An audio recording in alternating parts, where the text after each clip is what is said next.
Bienvenue! On a tous en tête une carte du monde, hein. Une vision assez simple avec un nord riche et un sud en développement. Mais et si cette carte était complètement dépassée? Et si les vraies lignes de fracture aujourd'hui n'étaient plus du tout là où on croit? C'est vraiment la question. Cette vieille opposition, un peu un héritage de la guerre froide, est-ce qu'elle a encore un sens? Parce que la réalité économique, la réalité géopolitique, tout ça a été complètement chamboulé. Nos cartes mentales, elles, doivent suivre le mouvement. Allez, on plonge direct dans le vif du sujet. Voilà la carte qui change tout. Oubliez le simple nord-sud. Ici, on voit un monde éclaté en 6 groupes. Ça va des pays précaires aux favorisés, en passant par les émergents. Ça a l'air compliqué comme ça, je sais, mais pour vraiment comprendre comment on en est arrivé là, il faut faire un petit retour en arrière. Chaque couleur, en fait, raconte une histoire.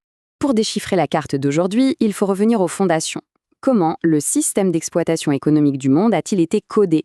Eh bien, tout commence juste après la Seconde Guerre mondiale, sur les décombres de l'Ancien Monde. En quelques dates, voilà comment le puzzle s'est assemblé. D'abord, la crise de 29, qui pulvérise les talons or et crée un vide immense. Puis, en 1944, à Bretton Woods, les grandes puissances alliées redessinent complètement les règles du jeu. Et enfin, en 1960, le système se complète, avec une branche pensée spécifiquement pour les pays les plus pauvres. Au cœur de cette nouvelle architecture de Bretton Woods, on trouve deux institutions quasiment jumelles. Leurs logos sont devenus ultra connus, le FMI et la Banque mondiale. Elles ont été pensées pour être les gardiennes de la stabilité économique mondiale, mais chacune avec un rôle bien défini. Bon, alors, c'est quoi la différence entre les deux?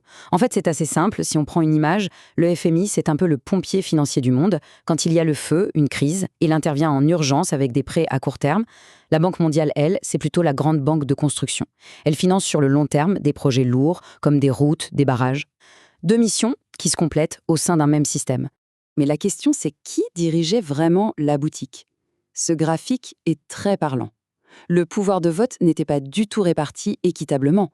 Non, il était proportionnel à l'argent que chaque pays mettait sur la table.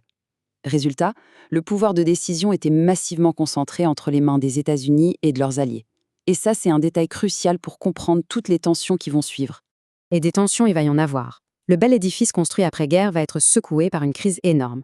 Une crise qui va exposer les failles du système et créer une nouvelle fracture, très profonde cette fois, celle entre les créanciers et les débiteurs. Regardez ce chiffre, 315 milliards de dollars. C'est le montant de la dette extérieure de l'Amérique latine en 1983. Pour vous donner une idée, en moins de 10 ans, elle a été multipliée par 4. C'était devenu un fardeau tout simplement impossible à porter. Le point de rupture, c'est 1982. Le Mexique annonce qu'il ne peut plus rembourser. C'est le début d'un effet domino terrible. Le Brésil, l'Argentine, tout suivent. Pour tout un continent, les années 80 vont devenir ce qu'on a appelé la décennie perdue. Une décennie d'austérité, de crise, de stagnation. Et la solution proposée à l'époque par le FMI et la Banque mondiale, c'était quoi? Eh bien, c'était un paquet de réformes, une sorte de recette unique qu'on a baptisée le consensus de Washington. En gros, l'idée c'était, pour qu'on vous aide, vous devez appliquer à la lettre notre programme économique, basé sur la privatisation et l'ouverture des marchés. L'outil pour imposer tout ça, c'était les fameux programmes d'ajustement structurel, les PA. Le principe était simple, pas de réforme, pas d'argent. Le problème, c'est que ces programmes sont devenus hyper controversés, parce qu'ils obligeaient souvent à faire des coupes brutales dans les dépenses publiques, comme la santé ou l'éducation. Les conséquences de tout ça, on les voit très bien sur cette carte. Le monde s'est vraiment coupé en deux. D'un côté, en bleu, les pays créanciers, souvent regroupés dans le Club de Paris. Et de l'autre, dans les tons jaunes et orangés, les pays endettés, qui sont devenus, pour beaucoup, dépendants de l'aide internationale et de ses conditions. Mais attention, il n'y a pas que la dette financière. Cette autre carte montre une autre réalité qui vient se superposer, la vulnérabilité au changement climatique. Et ce qu'on voit, c'est que les pays les plus menacés sont souvent ceux qui ont le moins pollué historiquement. C'est de là que vient le concept de dette écologique. Les grands pollueurs d'hier ont une sorte de dette envers les plus exposés d'aujourd'hui. Et là, on arrive au point absolument crucial. C'est que ces deux cartes ne sont pas indépendantes. Pas du tout. Les pays les plus étranglés par la dette financière sont très souvent aussi les plus vulnérables écologiquement. Les deux dettes se nourrissent l'une l'autre et ça crée un piège terrible, un cercle vicieux dont il est extrêmement difficile de s'échapper.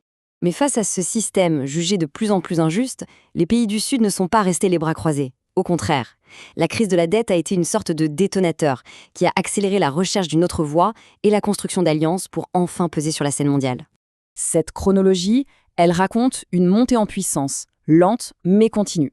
Ça commence avec des coalitions très larges, comme le G77, pour essayer d'avoir une seule voix. Puis, ça se structure avec des groupes plus ciblés, plus techniques, comme le G24 et le G15, pour peser dans le jeu économique. Et ça aboutit à l'émergence d'un véritable contre-pouvoir, les BRICS. Tout a commencé là, en 1964, avec le G77. On le voit bien sur la carte, c'est une première coalition immense qui rassemble presque toute l'Afrique, l'Asie et l'Amérique latine. L'objectif était simple mais super ambitieux. Face au bloc de l'Ouest, il fallait faire bloc. L'union fait la force, surtout dans les couloirs de l'ONU. Ensuite, le mouvement s'est, disons, spécialisé pour être plus efficace. Le G24, créé en 71, c'est devenu un peu le bras armé économique du G77. Sa mission était très précise: coordonner les positions des pays du Sud face au FMI et à la Banque mondiale, pour ne plus jamais avoir à négocier seul et en position de faiblesse. Puis dans les années 90, on passe à la vitesse supérieure avec le G15. Là, il ne s'agit plus seulement de se défendre ou de se coordonner. L'idée, c'est de concurrencer directement le club des pays riches, le G8. Ce sont les grandes puissances émergentes de l'époque qui prennent la tête du mouvement.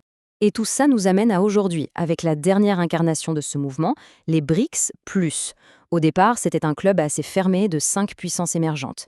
Et tout récemment, il s'est élargi pour intégrer de nouveaux membres très stratégiques, comme l'Égypte, l'Iran ou les Émirats. Ce n'est plus juste un groupe de discussion, c'est une vraie tentative de construire une autre architecture économique et financière, à côté de celle dominée par l'Occident. Et maintenant, si on revient à notre carte du début, elle paraît beaucoup moins chaotique, non ? En fait, on peut y lire toute l'histoire qu'on vient de raconter. Les pays favorisés en rose, ce sont les héritiers de l'ordre de Bretton Woods. Les émergents consolidés en vert foncé, comme la Chine, le Brésil, ce sont les moteurs de l'alternative des BRICS+. Et les pays précaires, en bleu, ce sont souvent ceux qui ont le plus payé le prix des cycles de la dette. Alors au final, que faut-il en conclure ? Est-ce que cette nouvelle complexité dessine les contours d'un nouvel ordre mondial, avec des blocs clairs et bien définis ? Ou bien au contraire, est-ce qu'on entre dans une ère beaucoup plus instable, plus fragmentée, un monde multipolaire qui serait devenu tout simplement illisible, un monde sans carte ? La question bien sûr reste ouverte.